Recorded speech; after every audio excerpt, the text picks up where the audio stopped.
Y'all need to hear from a therapist because I see all the videos.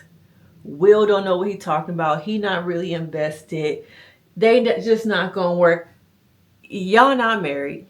And if you are, you're not in a healthy relationship. You've never been to couples therapy. So y'all need the real deal from a couples therapist on these couples of the last 5 to 7 episodes 5 through 7 of Married at First Sight.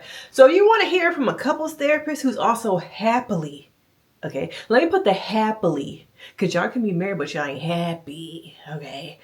Let's get into it from a therapist perspective. And my phone is dying, so it's kind of been a mess this last hour. But you know your girl had to come with it. So let's get into it, why don't we?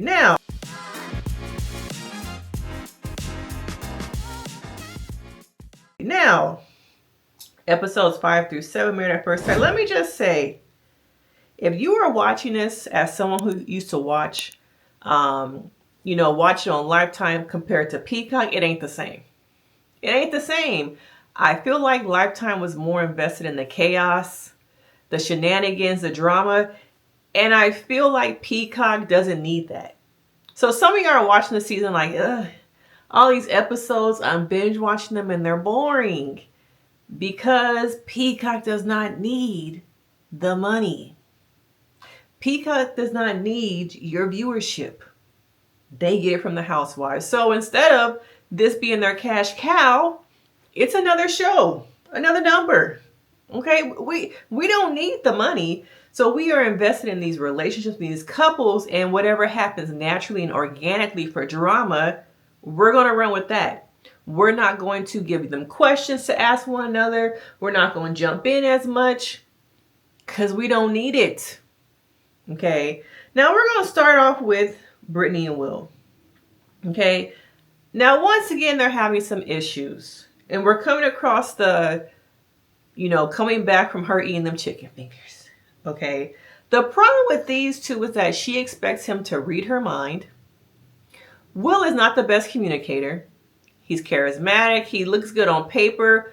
But when it comes to talking to women, he's very logical. And that's what I've seen in a lot of my couples therapy sessions, is that sometimes people, instead of getting connected with the emotional side, they're using logic. And you have Brittany, who is also anxious and is bringing her trauma from past relationships. So each of these people are on Mars and Venus. Okay? 2 different planets. But I think they can get it together. Okay, I think they can get together. And now we see Will start to tap more into that physical, emotional side. Brittany is somebody to me as a therapist who needs reassurance. Show me that you love me. The words are getting in my head. The words take me to a spiral, down a rabbit hole. But if you connect with me emotionally, I can kind of see past the bullshit that's going on in my mind. And your actions will show me, oh, you're not rejecting me. It's just that maybe I'm expecting you to be somebody else. Or I'm expecting the man that I normally date, the men I normally date, to walk through that door and you to eventually turn into them. Okay? That's what I'm expecting, because every time I get close to somebody, every time I let them in, they do the same old shit. So Brittany is expecting Will to eventually turn to the same old shit. And since he has not, she is confused. Okay, you're not turning into the guys I used to date. You're kind of pushing me to grow and understand myself. And instead of me looking at that as an opportunity to do that, sometimes I get scared, like, oh, you way different. You way different than what I'm used to. So I don't know, like, what's really going on here? And so we see over and over again, to me, Brittany gets in her head. Okay? And y'all say he not committed. He just not into her. Once again, that's why you guys need me to come on here. Because everybody can pick up a mic, but do y'all have degrees in psychology? Have you been in the field of psychology sitting across couples for more than a year? Okay? Because your girl's been doing it for 15 years. All right?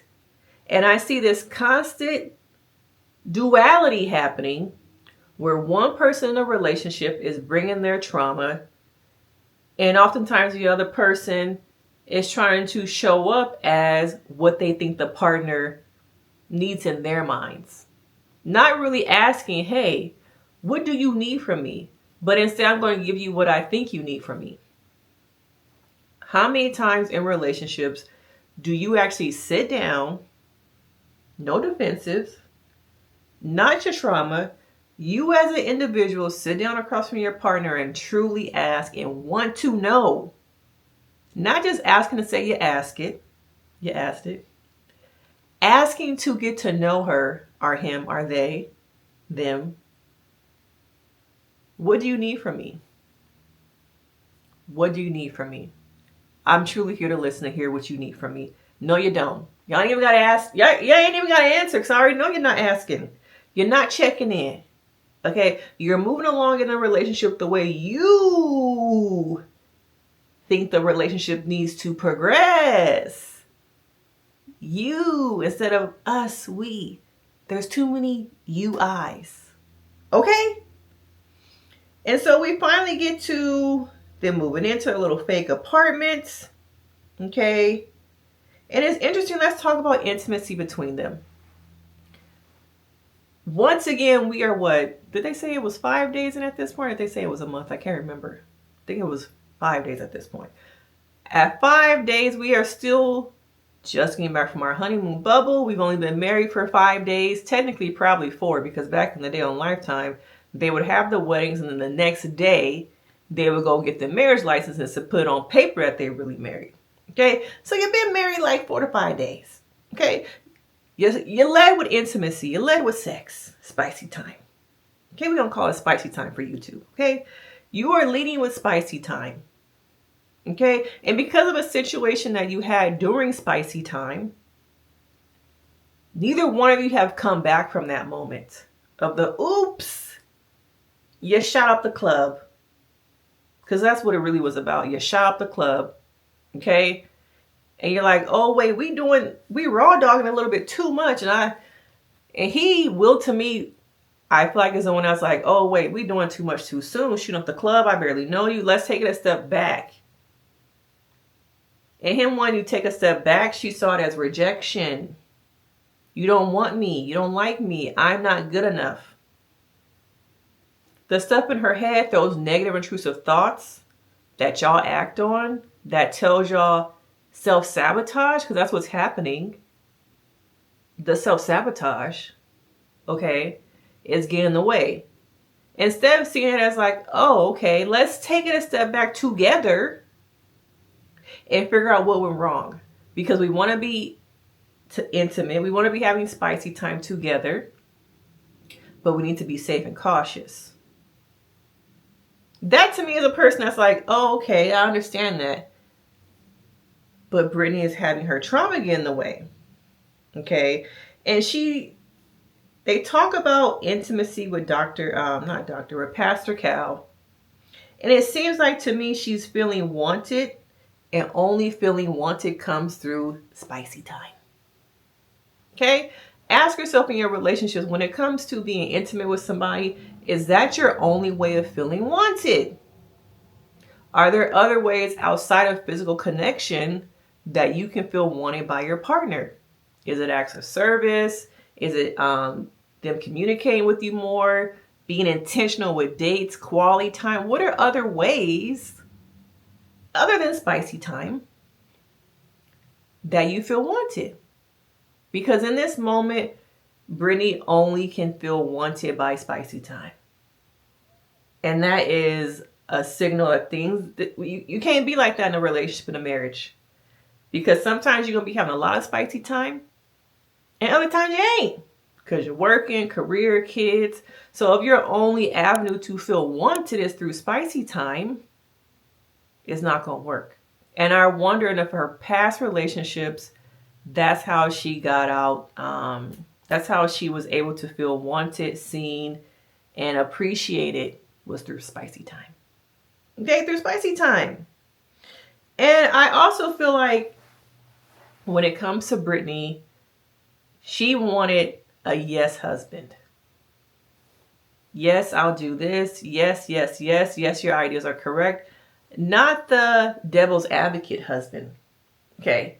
Even I, in my own marriage, at times, I'm like, you're supposed to be on my side now. I don't need the devil's advocate. Okay. Just tell me I'm right. But a true partner will force you to grow, push you to grow, and see things from a different perspective, and not be the yes partner. Yes, you're right. Yes, your friend was wrong. Yes, yes, yes. No. Okay, come here. No.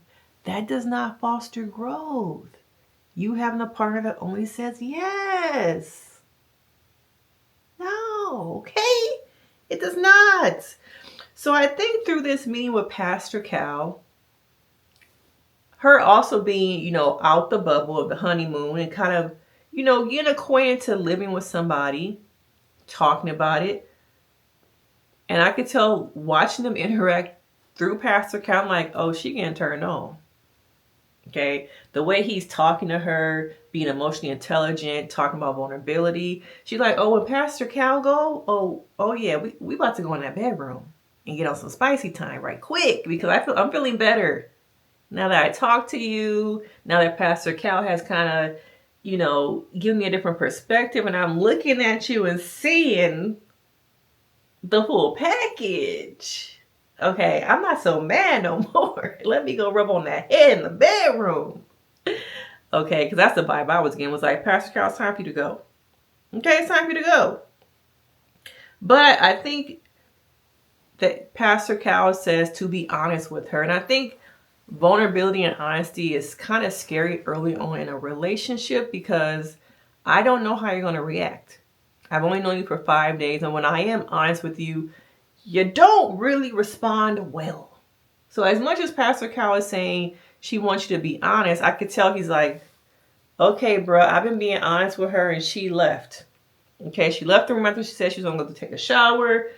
I don't know about that, but you could tell that he's open. She needs to stop trying to read his mind. They both need to be honest.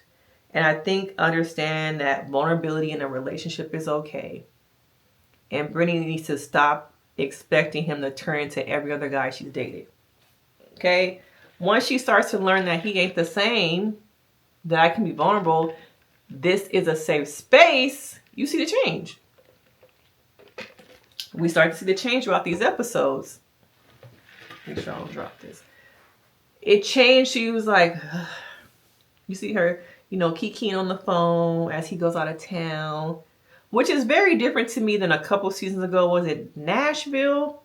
When the professor, I think he was getting his doctorate, and he was married to an old girl, and she just seemed upset about him traveling a lot.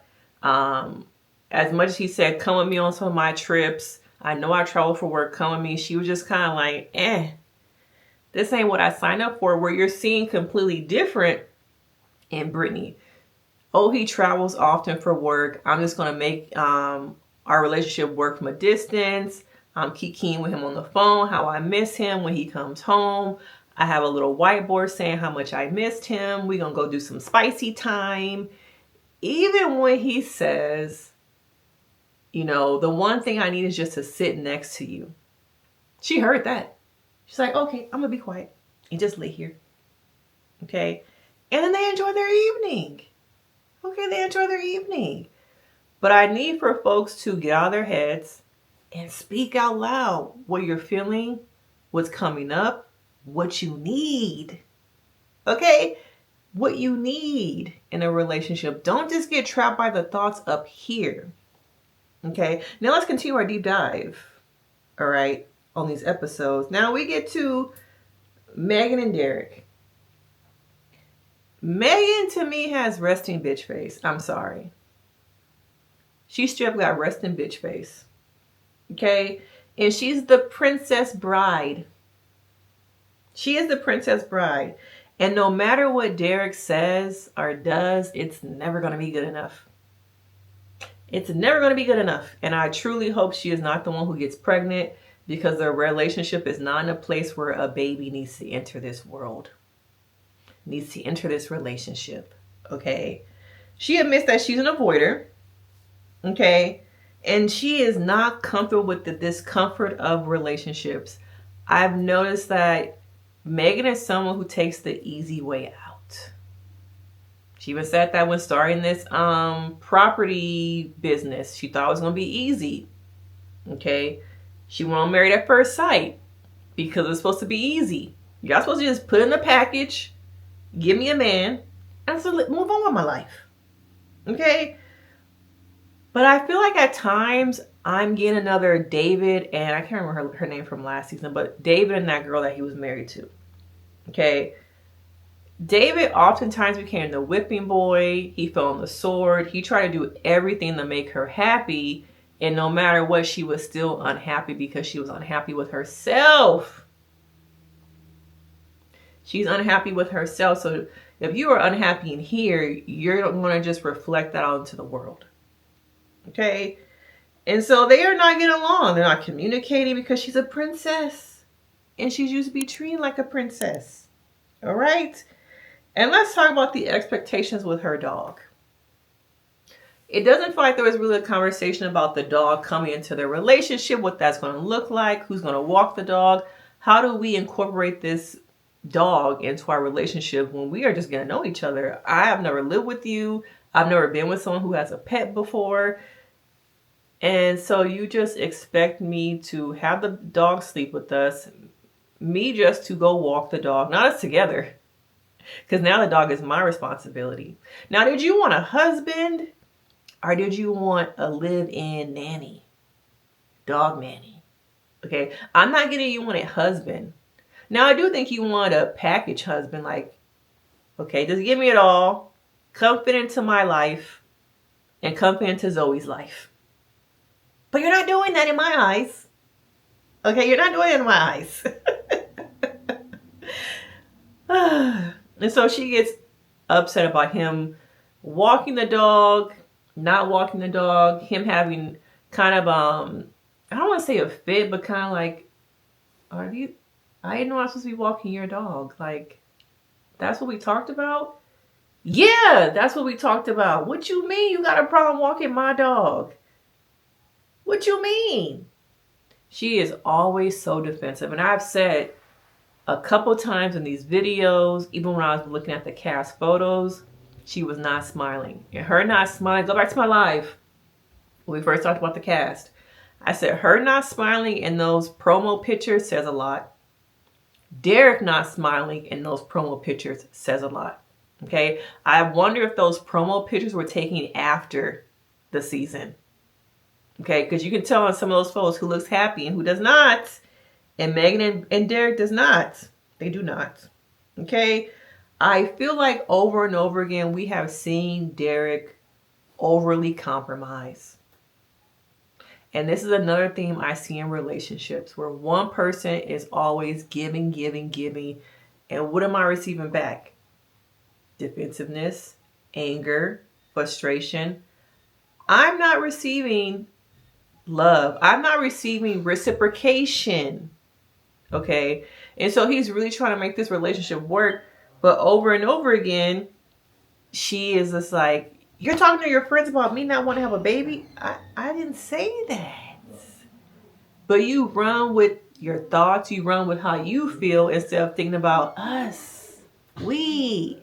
The thing is, she's so used to being on her own. She's not used to being in a relationship. And that becomes a problem. It's going to become a problem over and over again. It's not going to work. She's upset because he's talking to his friends about having kids. For some reason, she took it as you told your friend I didn't want children. And she just like flipped the switch. Okay, completely flipped the switch. She has very black and white thinking. There's no gray, my way or no way. And we see her try and just push him in the corner to have conversations and see things her way. And if he does not, she becomes overly critical, defensive, and angry. And I just don't think they're going to work. I want to say if the experts were a little bit more present, but I don't even think that will work because I think she's a princess. Okay, he married a princess. And I don't think that she can see past probably being treated like a princess by other people in her life, that now someone's not treating her like that. How do you, like, in a marriage when it's about us and not I just don't feel like there's room for her to really kind of come back from that. Okay. She just always wants him to do better, be better, but she's tit for tat.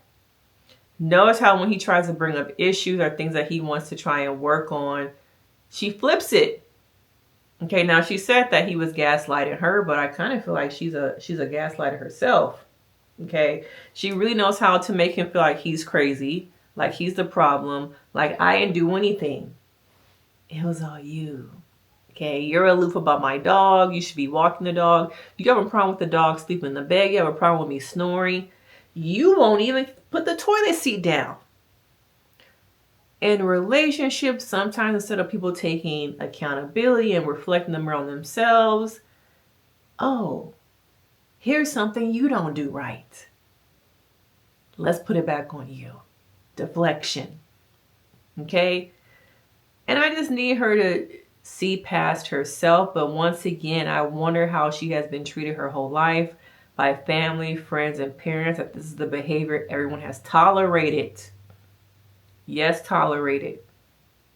In the same way everybody else has been treating you your whole life, now I'm expected to tolerate you too.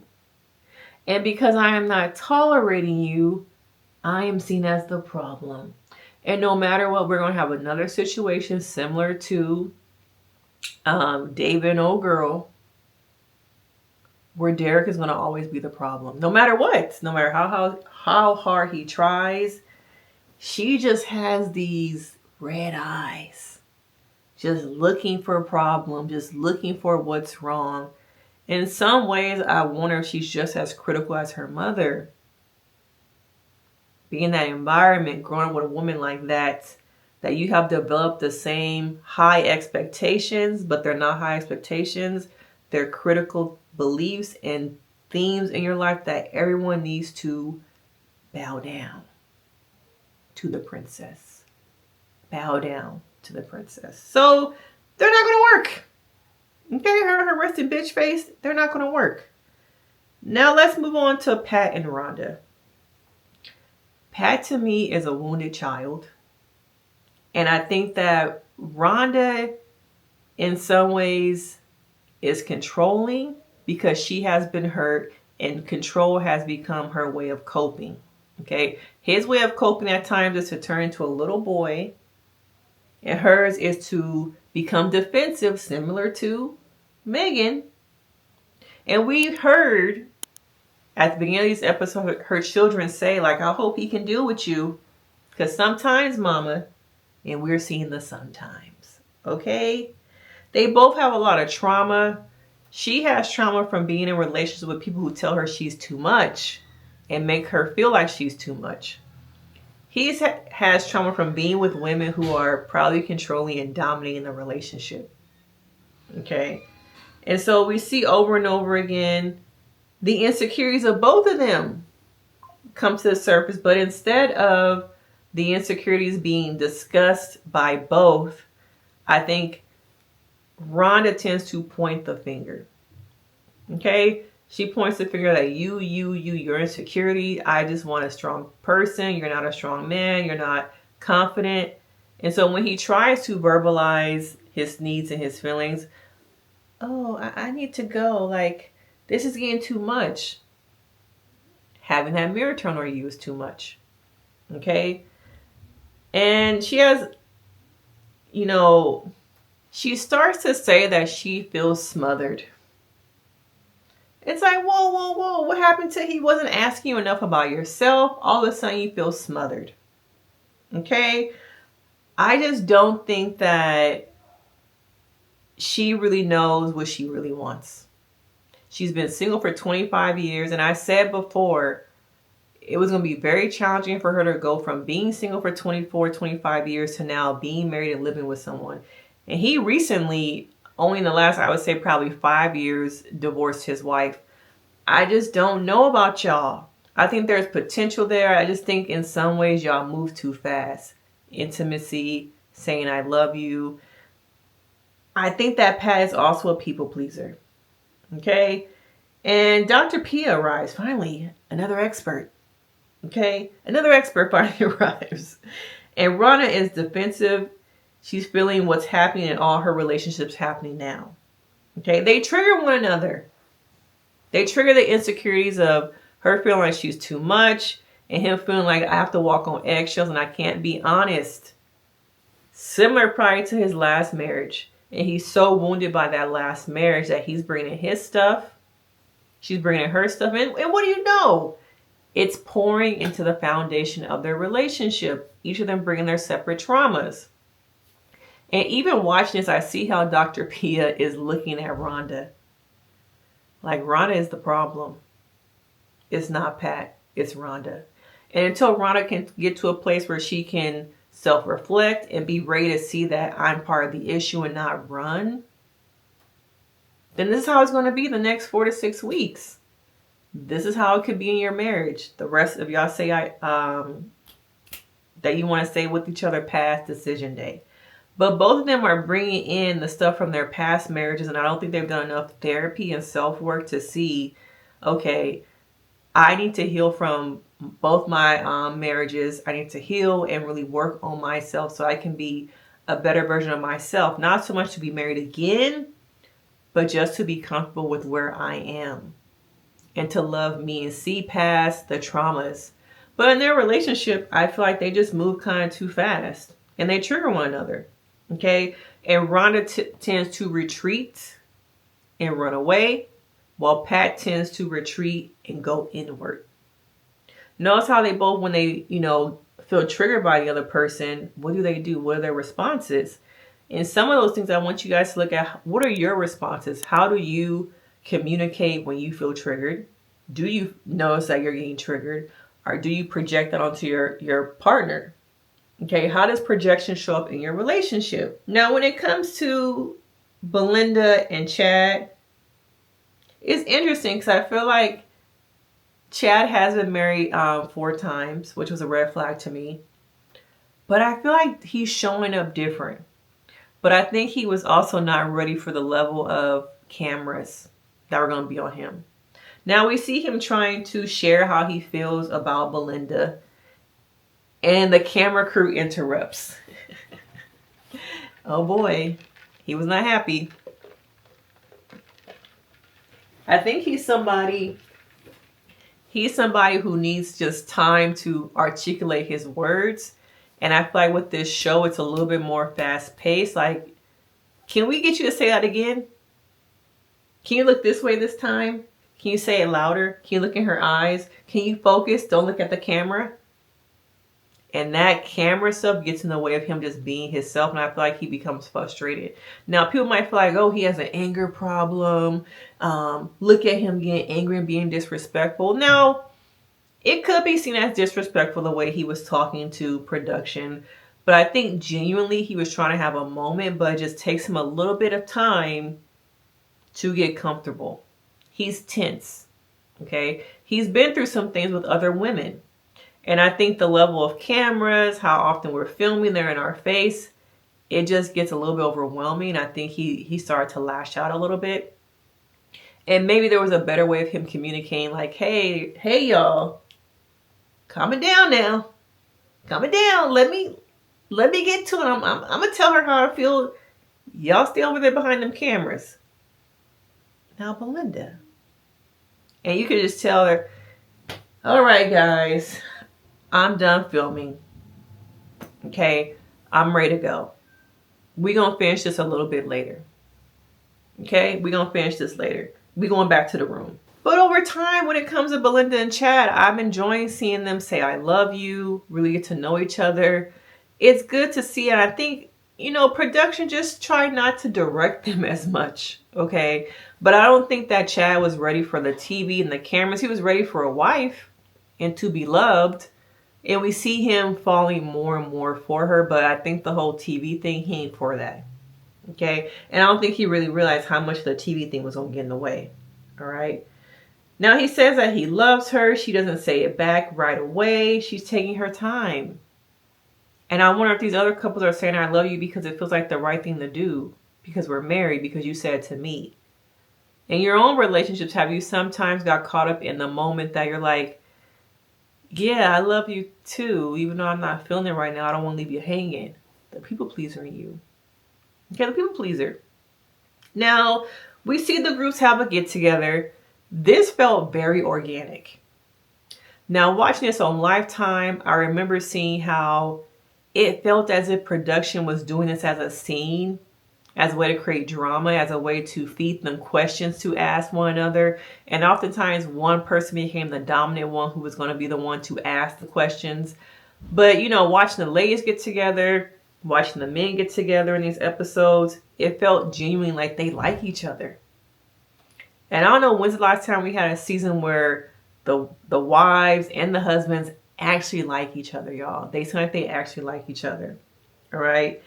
And they're asking each other how the relationships are going. How are you doing? How are you doing? What's going on? Name one word to, you know, characterize your relationship. And I know y'all probably don't get on Will. Well, Will said that his word was learning. What's wrong with that? Okay. He's learning somebody that he got married to. And at this point has probably known for 7 days. Ain't nothing wrong with that. But y'all are so hard on Will because he's misunderstood. And the only way y'all know how to understand him is labeling him as a jerk, labeling him as something. When we don't use labels, people don't know what to do. Okay, they have to label everything as something now. All right. Now, everybody seems pretty happy except Meghann. She's watching everybody talk about their relationships. Oh, what you doing over there? Oh. And then finally, Jalen's like, what about you, Meghann? How's your relationship? She's like, oh, it's going good. And Jalen can tell and look at her like, girl, you lying. Okay, it looks like it's going well. And I wonder how much of the ladies talk to each other like outside the scenes, are really getting to know each other. Of course, we see Belynda and her daughter Jalen talking amongst each other, but I want to see more of that dynamic between, we do see it with Rhonda too. Rhonda and Brittany. You don't really see that with Meghann. Meghann to me is not really connecting with anybody in this situation. Because we have seen the other ladies kind of, Rhonda and Brittany have a little thing. You know, Jalen and her mom have a little thing. But Meghann, we don't see at all. Okay? And so they all seem like they're getting along and enjoying each other. And then Meghann goes back to the apartment at the end of episode 7. Okay? She goes back and she's like, so what'd you talk about? What'd you tell them about us? Because I got to know right now what you told them. Not from a genuine like, oh, how'd it go? What you tell them about us. So I can whoop your ass right now. Give me something to be more mad at you about. Well, I was honest, says Derrick, that we're going through some things. Oh, she lost it, y'all. She lost it. You know, I'm still really upset. I'm done. We see her going to the room. She closes the door. And she's like, come on in here, bruh. Come on in here. They close the door. I guess forgetting production is there. Forgetting that she has on a mic. He has on a mic. I'm still upset that you told your friends yesterday that I didn't want kids. When did he say that? Okay. If anything, he said he wanted 3. You say you want 1 or 2. And we got a biological clock ticking. Okay, we don't really got time to be wasting if you want to have 3 kids. We already 38, is what he said. But it's another way to attack, have him become the whipping boy, have him become the problem. And she's like, you know what? I'm done. I'm done. F this show. I'm done. And this is to me going to be the cycle. This is the cycle until we get to decision day. And if he gets to decision day, he says yes, he's going to be her whipping boy. Constantly giving, no reciprocation, overcompensating to the point that he's losing himself. How many of y'all have been in a relationship with somebody where you were constantly the one giving, and you lost yourself in the relationship? Meghann is not happy with herself. And you can't be unhappy with yourself going into a marriage and a relationship. Okay, but these two are not going to make it. Now, I do want to end on a positive note that Chad is very smitten with Belynda. You know, watch him come back from the boys' night, a little tipsy, a little intoxicated. Okay, we're going to blame it on the alcohol. Okay, because he started dancing with her, just telling her everything I think that he wanted to tell her about how beautiful she is, how much he loves her, that maybe sober him was just too like constricted to say, that the alcohol just loosened him up. He was like, girl, you're so pretty, you're so beautiful, I just love you. I just love you. You're so pretty. I just love you. And at first I thought it was going to become some dramatic thing like, uh-oh, he about to go off. He coming back drunk. But instead it was like a very loving moment where we see her say, I love you too. Okay? She was hesitant for a second. I'm like, I hope you didn't say it just because he was drunk and you actually said it because you feel it. But it was such a beautiful moment. Okay? Such a beautiful moment. And maybe I was wrong. You know, him being married, you know, this is his 4th time being married. Maybe it was, you know, initially a red flag. But it could have been that he was hurt. And now he has found the person to really make him happy, who is Belynda. Okay, now I reserve the right to change my mind. Okay. But, you know, watching this, I still miss the after party. I wish we could get some insight, have some more questions answered. I think for the most part, Peacock is not invested in the messiness and the drama. They're just organically letting it happen instead of them, you know, throwing some grenades, putting some questions in there to foster drama. And if you're someone who's watching this and you used to watch Lifetime, you're probably disappointed because these couples genuinely seem like they want to make it work. I have not met anyone here who is here for TV. I haven't met anyone here who's just for fame, who just came on here to see what it would be like to be married. All these people seem like they genuinely want to be together, that they really love each other, and I'm hoping that things continue. Okay. But do you miss the after party? Are there still questions that you have about this season? Have you watched some videos where Will is becoming the whipping boy? That people are just like, he's a jerk. He's not really into her. Those people are not therapists. They're not counselors. They're not people who really understand the psychology of what you bring into a marriage. That sometimes you bring in your traumas, you have been hurt, and that you can be misunderstood. People jump to conclusions and sometimes have their thoughts and feelings about these people that they don't even know. Okay, they don't even know, but I think Will is becoming, you know, misunderstood. He's very calm, and I think that can be construed as he doesn't care. His personality is just a little bit different. He's very chill. And I think for someone like Brittany, who's very up here, I think that maybe she just needs someone who's a little bit calmer, who can bring her down a little bit when her anxiety and all her, you know, negative intrusive thoughts really get in the way. All right. Do I miss the drama? Yes, I do miss the drama. Okay, I really do. But, you know, this is my little deep dive on episodes 5 through 7 of Married at First Sight. Everybody on here talking about some things that they don't know nothing about. Okay. Y'all know nothing about it. Y'all know nothing about marriage and relationships. All right. Y'all need it from a therapist. Okay. Now be sure to hit that like, subscribe, and I will see you in the next video. Bye.